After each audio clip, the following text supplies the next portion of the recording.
राधे राधे। आशा करती हूँ कि आप सभी लोग खुश होंगे, स्वस्थ होंगे, मस्त होंगे। आज मैं आप लोगों को कथा सुनाने जा रही हूँ, संतोषी माता की कथा, शुक्रवार व्रत कथा। शुक्रवार को माता संतोषी की पूजा की जाती है, जो कि रिद्धि सिद्धि को देती हैं। अब मैं आप लोगों को थोड़ा सा पूजा का विधान भी बताने जा रही हूँ। एक चौकी लें अथवा पाटा लें, उस पर लाल वस्त्र बिछाएं।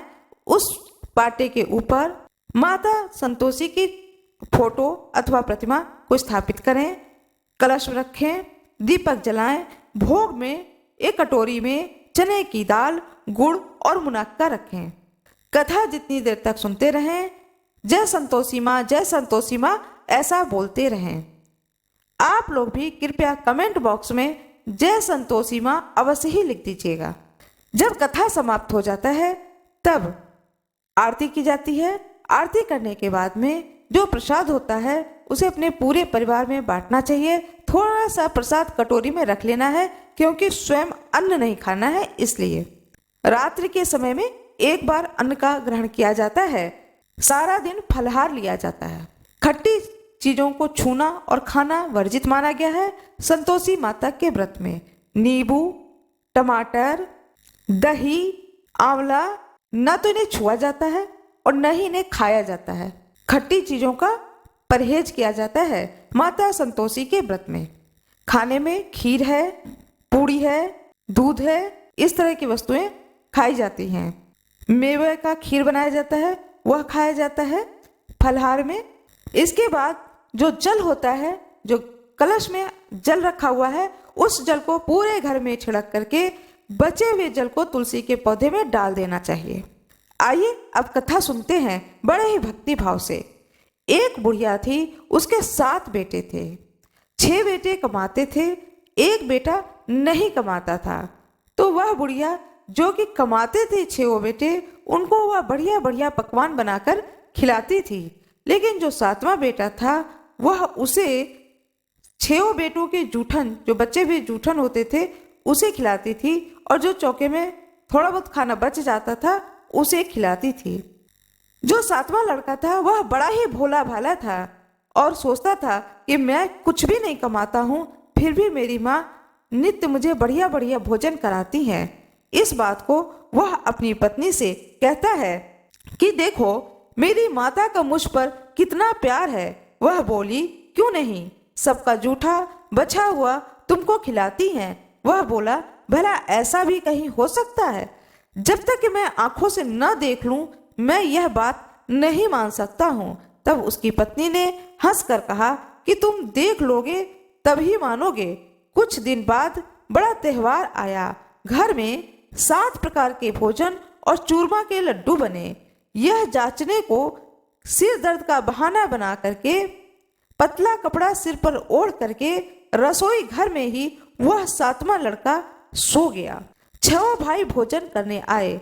उसने देखा कि माँ ने उनके लिए सुंदर सुंदर आसन बिछाए हैं, 7 प्रकार की रसोई परोसी है।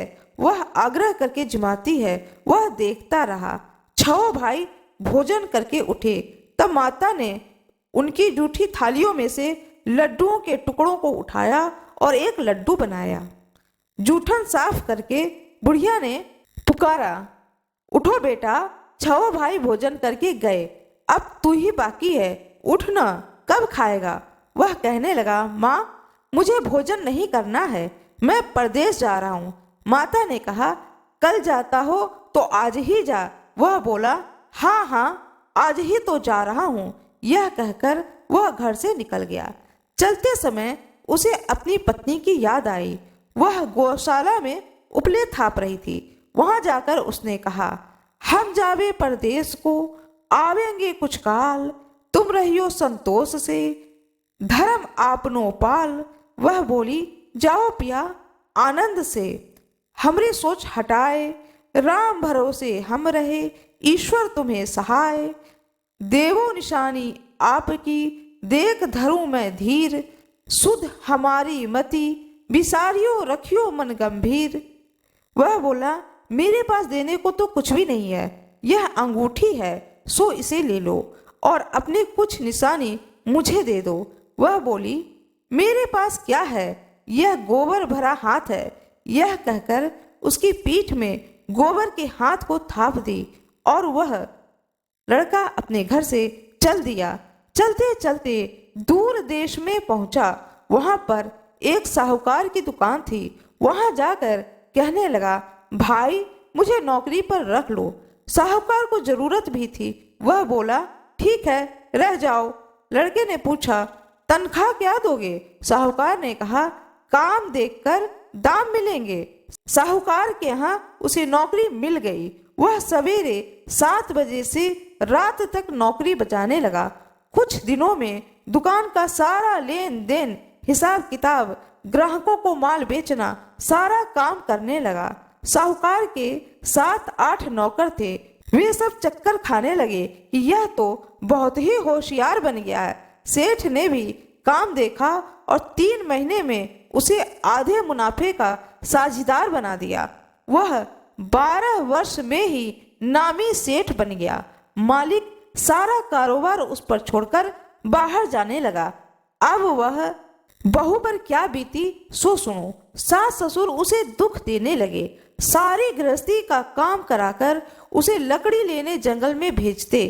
इस बीच घर की रोटियां के आटे से जो भूसी निकलती, उसकी रोटी बनाकर रख दी जाती थी। फूटे नारियल के खोपड़े में पानी भरकर रख दिया जाता था। इस प्रकार दिन बीतते रहे। एक दिन वह लकड़ी लेने जा रही थी। रास्ते में बहुत सी स्त्रियां संतोषी माता का व्रत करती दिखाई दी। वह वहां खड़ी होकर के कथा को सुनने लगी। कथा समाप्त होने के बाद में उसने कहा, बहन, यह तुम किस देवता का व्रत करती हो और इसके करने से क्या फल मिलता है? इस व्रत के कारण, इस व्रत के करने की क्या विधि है? यदि तुम अपने व्रत का विधान मुझे समझाकर कहोगी तो मैं तुम्हारा एहसान मानूंगी। तब उनमें से एक स्त्री बोली, सुनो, यह संतोषी माता का व्रत है। इसके करने से निर्धनता, दरिद्रता का नाश होता है और लक्ष्मी आती है। मन की चिंताएं दूर होती हैं। घर में सुख होने से मन को प्रसन्नता और शांति मिलती है। नीह पुत्र को पुत्र मिलता है। प्रियतम बाहर गया हो तो जल्दी आता है। कुंवारी कन्या को मन पसंद वर मिलता है। राजद्वारे में बहुत दिनों से मुकदमा चलता हो तो वह खत्म हो जाता है। सब तरह से सुख शांति होती है। घर में धन जमा हो, पैसा जायदाद का लाभ हो, रोग दूर हो तथा जो कुछ मन में कामना हो वे सब इन संतोषी माता की कृपा से पूरी हो जाती है।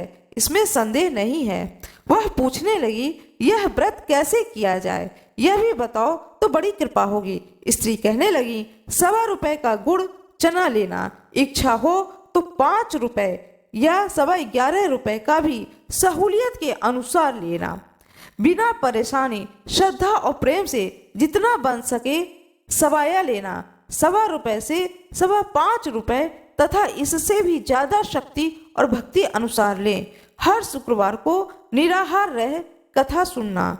इसके पश्चात नियम का पालन करना। सुनने वाला कोई न मिले तो घी का दीपक जला उसके आगे जल के पात्र को रख करके कथा कहना, परंतु नियम ना टूटे। जब तक कार्य सिद्ध न हो नियम पालन करना और कार्य सिद्ध हो जाने पर ही व्रत का उद्यापन करना।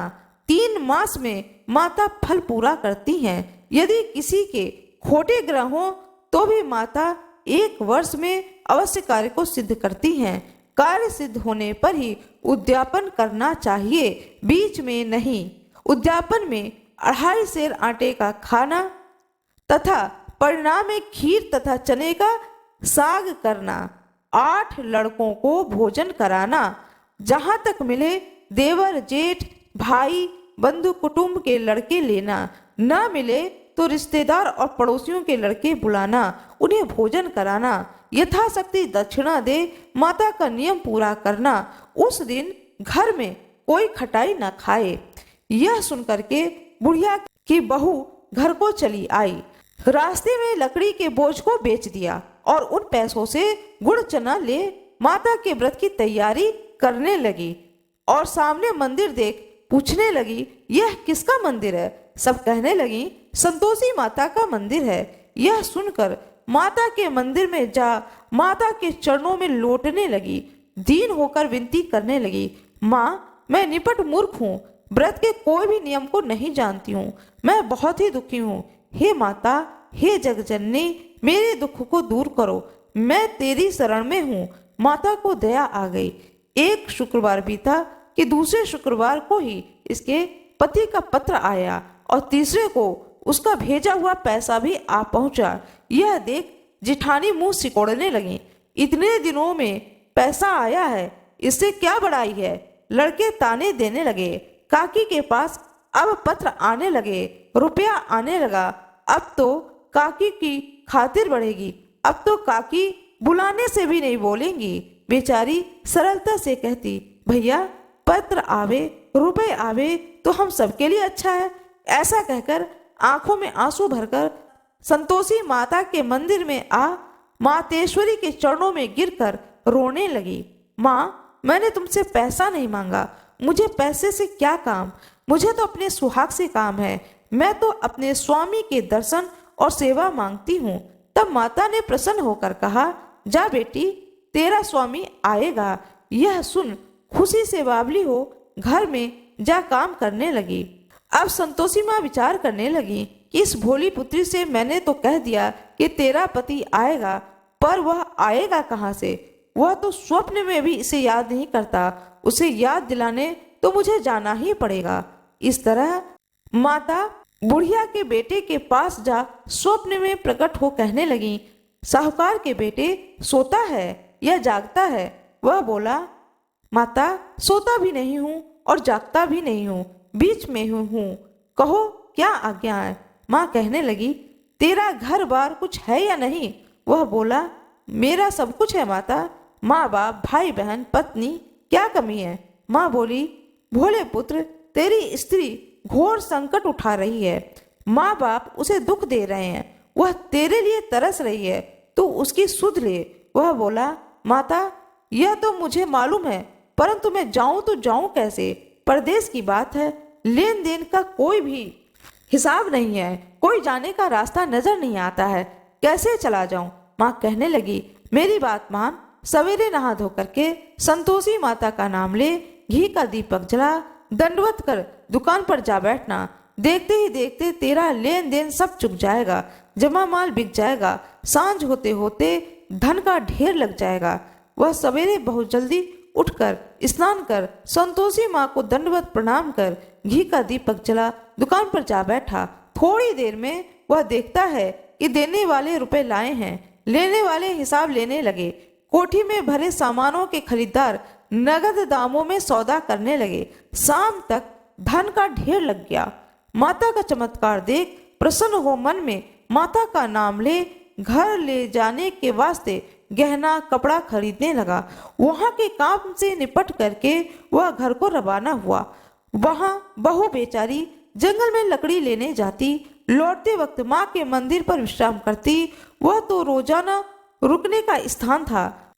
दूर से धूल उड़ती हुई देखकर वह माता से पूछती है, हे माता, यह धूल कैसी उड़ रही है? तब माँ कहती है, हे पुत्री, तेरा पति आ रहा है, अब तू ऐसा कर, लकड़ियां के 3 बोझ बना ले, एक नदी के किनारे रख, दूसरा मेरे मंदिर पर और तीसरा अपने सिर पर। तेरे पति को लकड़ी का गट्ठर देखकर मोह पैदा होगा, वह वहां रुकेगा, नाश्ता पानी बना खाकर माँ से मिलने जाएगा। तब तुम लकड़ियों का बोझ उठाकर घर जाना और बीच चौका में गड्ढा डालकर 3 आवाज लगाकर कहना, लो सासू जी, लकड़ियों का गट्ठा लो, भूसे की रोटी दो, नारियल के खोपड़े में पानी दो, आज कौन मेहमान आया है? माँ की बात सुनकर बहू बोली, बहुत अच्छा है माता, कह करके प्रसन्न हो लकड़ियां के 3 गट्ठे ले आई। एक नदी के तट पर, एक माता के मंदिर पर। इतने में ही एक मुसाफिर आ पहुंचा। सूखी लकड़ी देखकर उसकी इच्छा हुई कि अब यहीं विश्राम करें और भोजन बनाकर खाकर गांव जाएं। इस प्रकार भोजन बना विश्राम कर वह गांव को गया। सबसे प्रेम से मिला। उसी समय बहू सिर पर लकड़ी का गट्ठर लिए आती है। लकड़ी का भारी बोझ आंगन में डालकर जोर से आवाज देती है, लो सासू जी, लकड़ी का गट्ठर लो, भूसे की रोटी दो, नारियल के खोपड़े में पानी दो, आज कौन मेहमान आया है। यह सुनकर के सास बाहर आ गई। अपने दिए हुए कष्टों को भुलाते हुए कहती हैं, बहू ऐसा क्यों कहती हो, तेरा मालिक ही तो आया है, आ बैठ, मीठा भात खा, भोजन कर, कपड़े गहने पहन। इतने में आवाज सुन उसका स्वामी बाहर आता है और अंगूठी देख व्याकुल हो माँ से पूछता है, माँ यह कौन है। माँ कहती है, बेटा यह तेरी पत्नी है, आज 12 बरस हो गए, तू जब से गया है तब से सारे गांव में जानवर की तरह भटकती फिरती है, काम काज घर का कुछ नहीं करती है, 4 समय आकर खा जाती है, अब तुझे देखकर भूसे की रोटी और नारियल के खोपड़े में पानी मांगती है। वो लज्जित हो बोला, ठीक है माँ, मैं इसे भी देखा हूँ और तुम्हें भी देखा हूँ, अब मुझे दूसरे घर की ताली दो, मैं उसमें रहूं। माँ बोली, ठीक है बेटा, तेरी जैसी मर्जी, कहकर ताली का गुच्छा पटक दिया। उसने ताली ले दूसरे कमरे में जो तीसरी मंजिल के ऊपर था खोलकर सारा सामान रखा। एक दिन में ही वह राजा के महल जैसा ठाठ बाट बन गया। अब क्या था, दोनों सुखपूर्वक रहने लगे। इतने में अगला शुक्रवार आया। पति ने अपने पति से कहा कि मुझे माता का उद्यापन करना है। पति बोला, बहुत अच्छा, खुशी से करो। वह तुरंत ही उद्यापन की तैयारी करने लगी। जेठ के लड़के को भोजन के लिए कहने गई। उसने मंजूर किया, परंतु पीछे जिठानी अपने बच्चों को सिखलाती है, देखो रे, भोजन के समय सब लोग खटाई मांगना, जिससे उसका उद्यापन पूरा ना हो। लड़के जीवने आए, खीर पेट भर के खाई, परंतु याद आते ही कहने लगे, हमें कुछ खटाई दो, खीर खाना हमें भाता नहीं है, देख करके अरुचि होती है। बहू कहने लगी, किसी को भी खटाई नहीं दी जाएगी, यह तो संतोषी माता का प्रसाद है। लड़के तुरंत उठ खड़े हुए, बोले, पैसा लो। भोली बहू कुछ नहीं जानती थी, सो उसने पैसे दे दिए। लड़के उसी समय जाकर के इमली लाकर खाने लगे। यह देखकर बहू पर संतोषी माता ने कोप किया। राजा के दूत उसके पति को पकड़कर ले गए। जेठ जिठानी मनमाने खोटे वचन कहने लगे, लूट लूट धन इकट्ठा करके लाया था, सो राजा के दूत पकड़कर ले गए। अब सब मालूम पड़ जाएगा जब जेल की हवा खाएगा। बहू से यह वचन सहन नहीं हुए। वह रोती रोती माता के मंदिर गई। हे माता, तुमने यह सब क्या किया? हंसाकर अब क्यों रुलाने लगी? माता बोली, पुत्री, तूने उद्यापन करके मेरा व्रत भंग किया है, इतनी जल्दी सब बातें भुला दी। वह कहने लगी, माता, भूली तो नहीं हूँ, न ही कुछ अपराध किया है, मुझे तो लड़कों ने भूल में डाल दिया, मैंने भूल से उन्हें पैसे दे दिए, मुझे क्षमा कर दो माँ। माँ बोली, ऐसे भी कहीं भूल होती है? वह बोली, माँ मुझे क्षमा कर दो, मैं फिर से तुम्हारा उद्यापन करूंगी। माँ बोली, अब भूल कर मत करना। वह बोली, अब ना हो गया। अब माँ तुम मुझे बतलाओ कि वह कैसे आएंगे। माँ बोली, जा पुत्री, तेरा पति तुझे रास्ते में ही आता मिलेगा। वह घर को चली। राह में ही पति आता मिला। उसने पूछा, तुम कहाँ गई थी? तो वह कहने लगी, इतना धन कमाया है, उसका टैक्स राजा ने मांगा था, वह भरने गया था। वह बोली, भला हुआ, अब घर चलो। कुछ दिन बाद फिर शुक्रवार आया। वह बोली, मुझे माता का उद्यापन करना है। पति ने कहा, करो। वह फिर से जेठ के लड़कों से भोजन करने को कहने गई। जिठानी ने तो 1-2 बातें सुनाई। लड़कों को सिखा दिया कि तुम पहले की तरह ही खटाई मांगना। लड़के कहने लगे, हमें खीर खाना नहीं भाता, जी बिगड़ता है, कुछ खटाई खाने को देना। वह बोली, खटाई खाने को नहीं मिलेगा, खाना हो तो खाओ। वह ब्राह्मण के लड़कों को लाकर भोजन कराने लगी। यथाशक्ति दक्षिणा की जगह 1-1 फल उन्हें दिया। इससे संतोषी माता प्रसन्न हुई। माता की कृपा होते ही 9वें मास उसको चंद्रमा के समान सुंदर पुत्र हुआ। पुत्र को लेकर प्रतिदिन माता जी के मंदिर में जाने लगी। माँ ने सोचा कि यह रोज आती है, आज क्यों न मैं इसके घर चलूं, इसका आसरा देखूं तो सही। यह विचार कर माता ने भयानक रूप बनाया। गुड़ और चने से सना मुख, ऊपर सूंड के समान होंठ, उस पर मक्खियां भिन भिना रही थीं। दहलीज में पांव रखते ही उसकी सास चिल्लाई, देखो रे, कोई चुड़ैल चली आ रही है, लड़कों ने इसे भगाओ। नहीं तो किसी को खा जाएगी। लड़के डरने लगे और चिल्लाकर खिड़की को बंद करने लगे। छोटी बहू रोशनदान में से देख रही थी। प्रसन्नता से पगली होकर चिल्लाने लगी, आज मेरी माताजी घर आई हैं। यह कहकर बच्चे को दूध पिलाने से हटाती है। इतने में सास का क्रोध फूट पड़ा। बोली, इसे देखकर कैसी उतावली हुई है जो बच्चे को पटक दिया। इतने में माँ के प्रताप से जहाँ देखो वहीं लड़के ही लड़के नजर आने लगे। वह बोली, माँ जी, मैं जिसका व्रत करती हूँ ये वही संतोषी माता है। इतना कहकर वह झट से सारे घर के किवाड़ खोल देती है। सबने माता के चरण पकड़ लिए और विनती कर कहने लगी, हे माता, हम मूर्ख हैं, हम अज्ञानी हैं, हम पापी हैं। तुम्हारे व्रत की विधि हम नहीं जानते। तुम्हारा व्रत भंग कर हमने बहुत बड़ा अपराध किया। हे माता, आप हमारा अपराध क्षमा करें। इस प्रकार माता प्रसन्न होती हैं। माता ने बहू को जैसा फल दिया वैसा सभी को फल दे। कथा सुनने वाले को और कथा सुनाने वाले के मनोरथ को पूर्ण करें। संतोषी माता की जय हो। संतोषी माता की जय हो। संतोषी माता की जय हो। कृपया वीडियो को लाइक जरूर कर दीजिएगा, चैनल को सब्सक्राइब कर दीजिएगा, बेल आइकन अवश्य दबा दीजिएगा। आप सभी लोगों का बहुत बहुत धन्यवाद।